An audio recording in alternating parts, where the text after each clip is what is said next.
Informação ao vivo, Mário Grego nos chama, me dá sirene. Vem comigo aqui 11 horas e 28 minutinhos. É do caso do menino ou dessa criança que foi morta, né? Abusada sexualmente e morta. Pelo amor de Deus. E a história primeiro que chegou era de que o padrasto teria feito essa... Me dá um mar aqui, se tiver um mar já pode pôr ele aqui. Pode pôr o mar aqui. O padrasto é quem teria, né, cometido esse ato bárbaro, para não dizer uma coisa pior aqui. E quem levar processo ainda, o René Marcelo. Porque eu fico pé da vida. Eu fico fulo da vida quando os caras cometem isso com crianças. 9 meses. Um anjinho indefeso. Mário Grego, o que é que você tem aí de informação? Pode trazer aí você, o Marcos Gato, vocês estão sempre nas ruas aí, trazendo as informações aos nossos telespectadores, internautas, aqueles que apenas nos ouvem também. Obrigado pelo carinho. Pois não, Mário?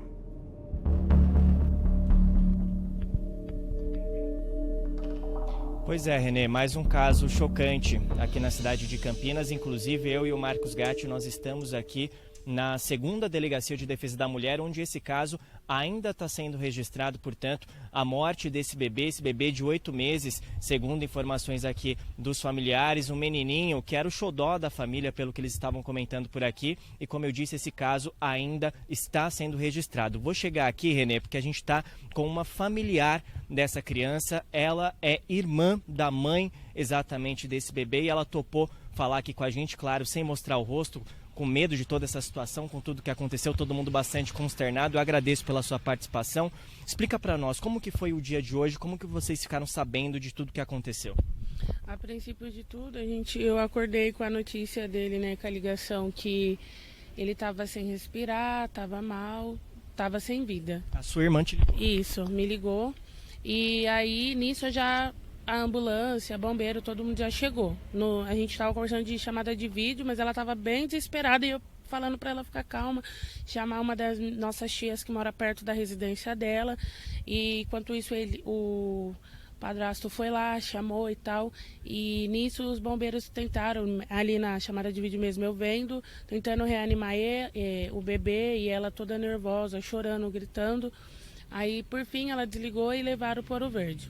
Chegando lá, até então, a princípio, eu estava sabendo que ele estava lá dentro e ele estava pedindo para aguardar, para esperar, que ia ver o que ia fazer, reanimar ele e tudo mais. Logo em seguida, ela já me mandou uma mensagem falando que a polícia estava lá e falando que ia prender o padrasto, né, por conta de ser um estupro. Nisso eu também já me desesperei, como eu trabalho, né, sou cuidadora, pedi pro pessoal, né, da senhora que eu cuido, vir para trocar comigo para mim conseguir resolver e ver o que estava acontecendo. Por conta que meu pai não tá, então ela estava sozinha, ela e ele lá no hospital. Tanto que ela pegou, já falou isso e tal, que a polícia estava segurando e tal, ia prender ele, ela estava toda desesperada. Consegui chegar lá, já cheguei lá, ela estava já sendo conduzida para a viatura, para vir para cá, e ele já tinha vindo já na frente. E aí ela toda desesperada e tal, o pessoal do departamento que é... Eu esqueci o nome, mas veio, conversou comigo, falou para mim esperar. Eles me ligaram, né, a assistente social. E nisso eu esperei, aí minha companheira chegou, já veio, me acompanhou. Nisso eles já chamaram a gente. E aí eles conversou, falou que o bebê tinha sido estrupado, estava com marcas, hematomas que estavam sendo já cicatrizados, o ânus dele já estava dilatado, o pênis dele também estava machucado, toda aquela coisa. Então para mim foi um choque muito grande, porque eu não esperava isso. Esperava tudo desse cara, mas eu não esperava que ele ia ser capaz de fazer isso com o meu sobrinho. Apesar de ter relatos dele já ter agredido a minha irmã e tal, e mesmo assim ela insistia em chegar a casar com ele. Já tinha acontecido essa agressão anterior? Sim, com a minha irmã. Até então ele tinha batido só na minha irmã, brigado e tal. E o conselho a gente sempre deu: larga, não fica, porque se ele tá fazendo isso a primeira vez, vai fazer outras vezes. Então, assim, aconselhada ela foi, só que a gente não esperava, e ela também não esperava que ele ia fazer isso com o bebê. Então, assim, a minha irmã sempre foi esforçada, ele ficou desempregado, ele olhava o bebê enquanto isso, e minha irmã sempre fazendo trança, porque ela é transista, trabalhando de freelance, de final de semana. Então, sendo, podemos dizer, o cérebro da casa, né? Para ajudar nesse meio tempo. E para ele pegar e fazer isso, Então, tanto quando ela chegou ontem, assim que ela do expediente que ela tinha feito um cabelo e tal, ela chegou, o que aconteceu, o bebê já estava dormindo, trocado e tal, só que ela não sabia do que tinha acontecido até então. Então, quando foi hoje, ela chegou, ficou sabendo lá no hospital e tal, foi o que aconteceu. Ontem ele ainda estava bem, ele estava com vida quando ele viu ela ali. Sim, ele estava com vida, ela estava com vida, o bebê estava com vida, estava tudo tranquilo. Porém, quando foi de madrugada, aconteceu isso. Que aí ela acordou, ela foi acordada por ele, relatando que o bebê estava sem respirar. Então, assim, a gente não sabe o que aconteceu nesse meio tempo que ela estava dormindo, o que pode ter acontecido. Muitas coisas vêm na mente, né? Mas, assim, até então, ele relata que ele não é o culpado, que a culpada é minha irmã, que o bebê já estava ruim da bronquiolite, jogando a culpa nela, podemos se dizer. Só que no laudo não tá falando isso, que não foi nada de bronquiolite. No laudo tá que o bebê tá com marcas, hematomas, tá com ânus dilatado, tudo isso. Entendeu? Então, assim, é uma coisa que a gente nunca espera que vai ser na nossa família, né? E que a justiça seja feita. Porque se fez com o meu sobrinho, o que pode fazer com o próximo? Se a minha irmã pegar, largar ele, e ele pegar e sair, ser liberto. Porque eu espero que ela não volte com ele. Assim espero eu, depois disso, do que ele fez, essa barbaridade. Então, assim, é muita coisa. Muita coisa. Então, nesse momento... muitos estão falando, tá tranquila, tá feliz e tal. Não tô. Tô me mantendo firme, porque eu sei que eu tenho que passar uma positividade para minha irmã, porque ela tá destruída. Era o xodó de vocês? Sim, o único sobrinho, assim, do meu pai, neto do meu pai, né? Meu único sobrinho. E, tipo assim, é uma coisa que tá todo mundo da família sem acreditar realmente que aconteceu, porque a gente tinha contato com ele, a gente cresceu com ele, com a família dele, a minha família cresceu com a família dele, então assim, sempre morou no mesmo bairro, então tipo assim, eram conhecidos, todos eram conhecidos. Eles estavam juntos há quantos anos? Eles estavam juntos 1 ano e 7 meses, 6 meses, e eles casaram mesmo oficial esse ano, dia 29 de abril.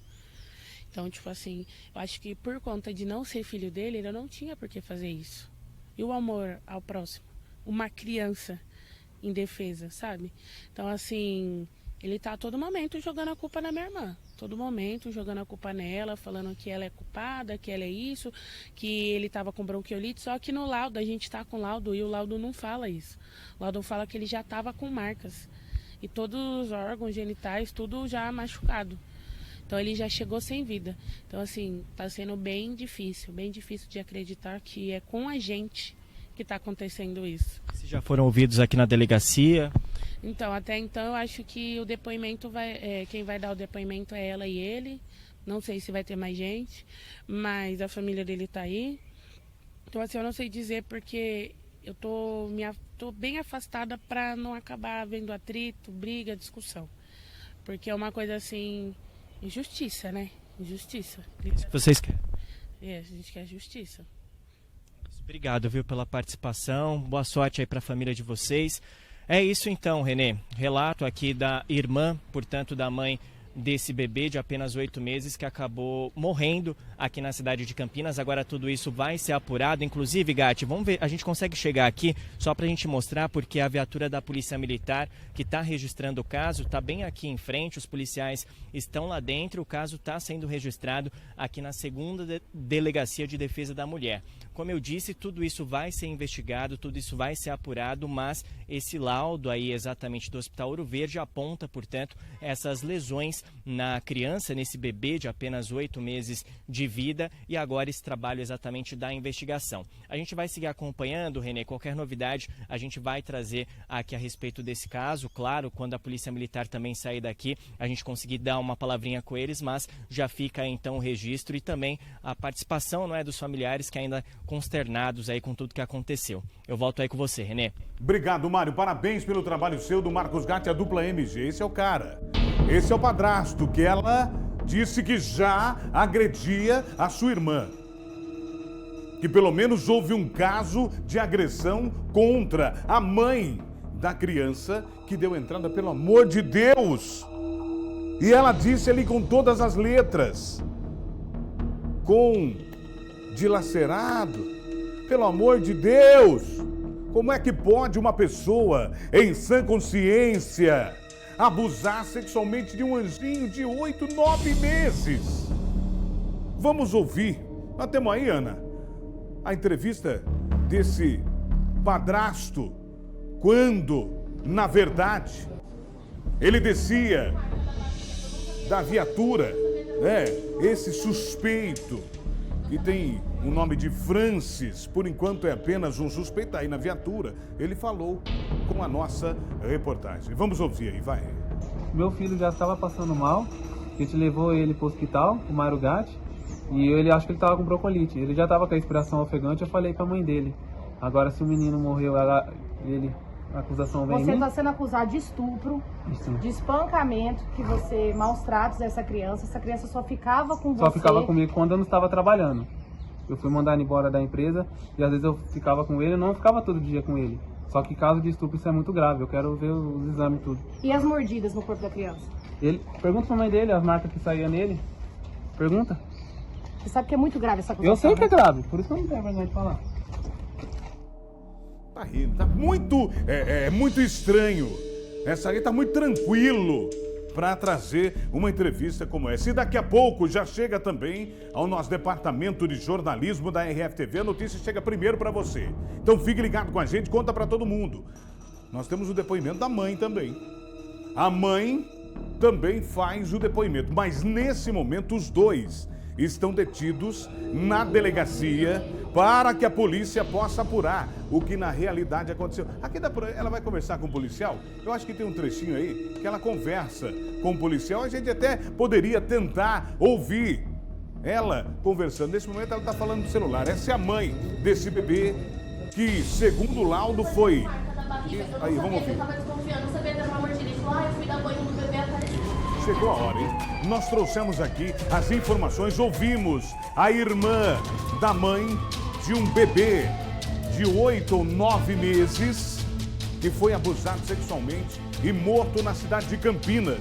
Ouvimos também o padrasto acusado de ter cometido o abuso e também ter matado essa criança. Agora nós vamos ouvir a mãe. Agora nós vamos ouvir a mãe dessa criança que conversou aqui, ó, com a nossa reportagem. Vamos ouvir, vai lá. Assim que eu percebi as marcas, né, eu pedi o término, porque eu comentei com meu pai, com a minha irmã não tenho tanto contato, mas com a minha prima, comentei que não estava normal. Não era normal ele aparecer com aquelas marcas. Eu trabalho em evento de final de semana, mexo com o cabelo, como ele está desempregado, então o bebê estava ficando com ele. Então tava confiando, né? A gente é casado no papel e tudo, a gente tá 1 ano e 6 meses junto. Eu tava confiando, mas eu percebi que não tava normal, então eu decidi terminar. Ele é o pai da criança? Não, ele é o padrasto. Ele tá comigo desde que eu tava com 2 meses de gestação. E o seu bebê não resistiu e veio a óbito? Não resistiu e veio a óbito. Ontem eu fiz um cabelo, então eu cheguei por volta de 11 horas em casa, 11 horas da noite. Então, a única coisa que eu fiz foi pedir um fast food, comi e dormi. O meu filho estava respirando perfeitamente bem, dormindo perfeitamente bem. E ele me acordou de madrugada falando, amor, o bebê não tá respirando. Daí eu falei assim, liga pra ambulância, liga pra polícia, pra bombeiro, o que for. Na hora eu liguei pro meu pai, né, pra minha madrasta. Daí eles falaram que tinham que manter a calma, só que ele não tava ligando. Daí eu tive que insistir. Sabe quando você percebe que a pessoa tá com receio? Ele tava meio com receio. Daí eu pedi pra ele ligar, daí ele ligou, de tanta insistência. Mas até então, eu falei, liga pra ambulância. Daí ele ligar, eu falei, liga pra polícia, já ficou receoso. Sim, e seu filho, ele foi estuprado? Os policiais disseram que sim, e as médicas também. E agora? Você quer justiça? Eu quero, né? Porque eu confiava na pessoa, né? Eu confiava, só que quando eu percebi que tinha algo estranho, eu tenho muitas testemunhas, conversas, tudo, provando que, eu queria terminar porque estava num relacionamento tóxico. E já falaram pra mim, gente do lado dele mesmo falou pra mim, termina porque tá tóxico e você tem uma criança, você tem um filho. Então o que eu fiz foi terminar, só que eu tava na casa porque eu tava procurando outro lugar pra mim, sabe? Mas eu terminei, meu pai é prova viva também. Hoje ele não tá em Campinas, mas ele é prova viva disso, que eu quis terminar. Então só tava procurando um lugar pra mim, mas a gente não tava mais junto, só tava na mesma casa mesmo. Quando que você percebeu que o seu filho tava com marcas de possivelmente estupro e maus tratos? Quando apareceu uma marca na barriga, porque ele falou que deu banho no Jean e escorregou assim, sabe? Meio que deu um aperto. Minha prima, ela foi em casa, ela viu a marca, ela ficou meio receosa também. E eu falei, mano, não é normal, não é normal. Eu falei, tá acontecendo alguma coisa. Desde então, quando eu falava disso, ele se alterava. Eu falei, não vou ficar num relacionamento onde eu tenho desconfiança, tenho praticamente certeza. Então você já desconfiava que ele fazia isso com o seu filho? A marca eu desconfiei, mas não do estupro, mas que ele agredia o Jean. Que absurdo, né? Que absurdo. É claro que nós não estamos aqui para julgar ou para fazer juízo de valores, porque seríamos levianos. Não é esse o intuito do jornalismo da RFTV. Mas nós trouxemos as duas partes. Isso é fazer o jornalismo com credibilidade. O jornalismo verdadeiro para você. Nós ouvimos, e nesse caso, nós ouvimos 3 pessoas, dos 2 lados. A irmã da mãe, que deu um depoimento ao vivo pra gente aqui na tela da RFTV. Nós ouvimos o pai, ou o padrasto, melhor dizendo, no momento em que ele ia sendo conduzido à delegacia. Agora, nós ouvimos a mãe. É claro que a polícia é quem tem que fazer essa junção das peças do quebra-cabeça para entender o que aconteceu com essa criança, que segundo o laudo foi sim abusada sexualmente, foi sim espancada e morreu por um ato, como é que eu vou dizer aqui? Por um ato absurdo, um ato bárbaro, uma crueldade sem tamanho. Como é que alguém em sã consciência pode oferecer tudo isso para uma criança de 8, 9 meses? É impressionante, cara. É impressionante.